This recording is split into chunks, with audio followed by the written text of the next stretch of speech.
来继续来看前一阵啊，这个外送人员小连续出车祸，嘛，互外送员甲平台业者的关系受到注目。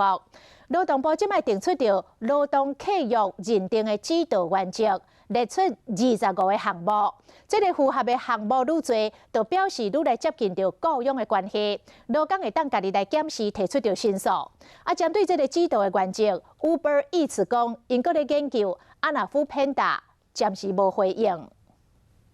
外送人员伫车阵内面的变命，就是为了要加接贵别的订单。之前发生真个意外，因过外送平台业者强调讲，双方是承揽，毋是偷加辛劳的关系。因过劳动部暂定劳动契约认定指导原则，列出25个项目，互劳工会使判断讲，甲业者到底是虾米关系。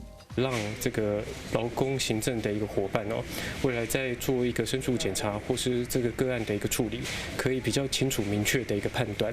这25项判断的原则分做3大类，头一类是人家奖赏，像工作甲休困的时间无自由，上下班的顿卡，工作的地点无都家己决定，还佫受到公司的考核。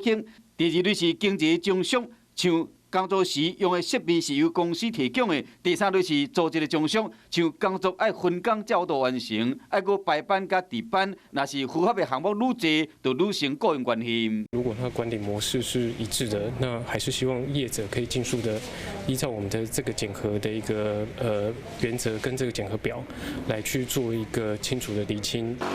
劳动部表示讲，劳工会使用家己的表格来判断，并且提出申诉。劳动部就会派人去劳检，嘛甲外送平台业者沟通，希望讲因会使符合法令。Uber Eats公关回应讲，因要去研究相关的规定，才决定后一步要安怎做。